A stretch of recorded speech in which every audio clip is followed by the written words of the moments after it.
Video games can get a bad rap. Some will say that it causes violent tendencies in its players, but that's just not true. Others will say video games are addicting, but that's a semantical error and modern psychologists would disagree greatly with that use of the word addicting. Others will say video games are a waste of time. Maybe. I like playing video games. Video games are not a waste of time, but sometimes I feel like I'm wasting my time playing video games. So in today's video, I'm going to be talking about why video games are not a waste of time and how to maximize our time in selecting video games to play. Video games require an enormous amount of time in contrast to a movie, a book, or a comic. Now, some of those things are easier to do than others. A movie doesn't really require me to do anything, and that takes 2 hours. A book is a bit of work, but only takes about 12 hours, depending on how fast I'm about to read it.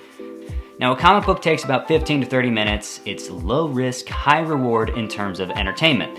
But video games can take anywhere between 12 and 300 hours.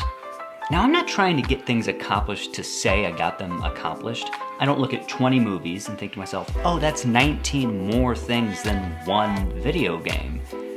No, but I do like experiencing great things, and there are a lot of video games that are great and worth putting the time in to play them. Bernard Suits, in his book The Grasshopper Games, Life and Utopia, defines games as the voluntary attempt to overcome unnecessary obstacles. Now, there are 3 main reasons why I would voluntarily attempt to overcome unnecessary problems, and the first is the most obvious. Video games are fun.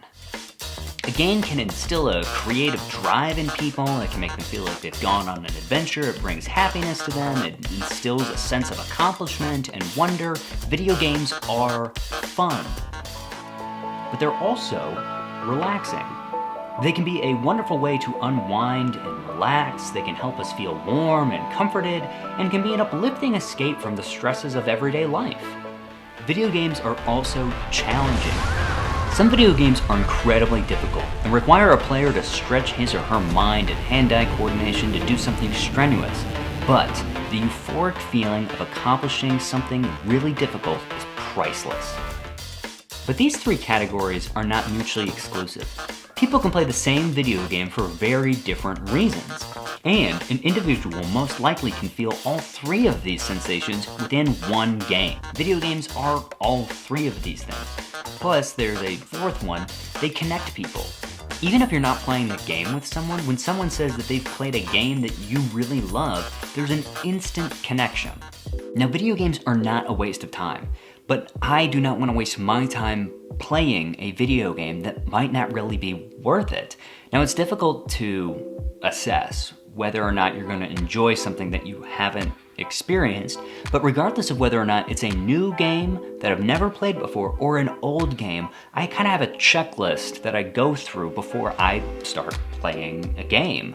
And the first part of that is, does it meet and match the criteria of checking off one of those 3 or 4 categories? Is it fun? Is it relaxing? Is it challenging? Is it going to connect me with other people? If it's going to do one of those things, then great. But another thing to consider is, how much of this game am I going to want to invest in? There are some games that I am fine just doing the baseline story, not doing any collectibles or side missions, just experiencing the fundamentals of the game. In other games, I want to do everything, and it's going to take me 50 to 60 more hours, which is a lot of time to be spent on one thing. Now, this is not done quickly and easily. I don't just sit down and go, I'm just going to play a game just for the heck of it. I really want to be purposeful and have a lot of meaning with the games that I play. And it took me about 3 years to eventually get around to playing Breath of the Wild, which I'm loving. But I didn't play it back in 2017 because I didn't have the time. And I knew I didn't have the time and wanted to wait for a really opportune time to start playing it. And it took me 3 years to be like, okay, now is a good time because I know I'm gonna wanna spend my time doing everything in that game, whether it's cooking food or whatever else you can do. I'm not sure, I've just been cooking food for hours and I've been having a lot of fun. But I really want to be purposeful in spending my time doing something that I really am going to enjoy. And because there's such a high risk of wasted time with video games, I think it's important to be purposeful.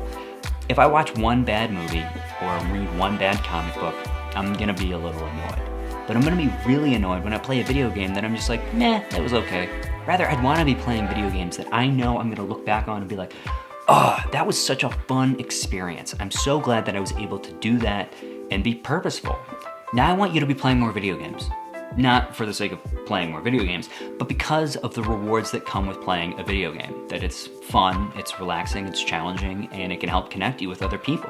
I've experienced all 4 of those things with Breath of the Wild, and I can't wait to continue playing for all 4 of those reasons. So I'm curious what game, either of recent or of old, that you've played that has been a provider of a lot of meaning, whether it's fun, relaxing, challenging, or connecting you with other people. Please leave that in the comment below. I can't wait to see what other people are engaging with in terms of meaningful video games.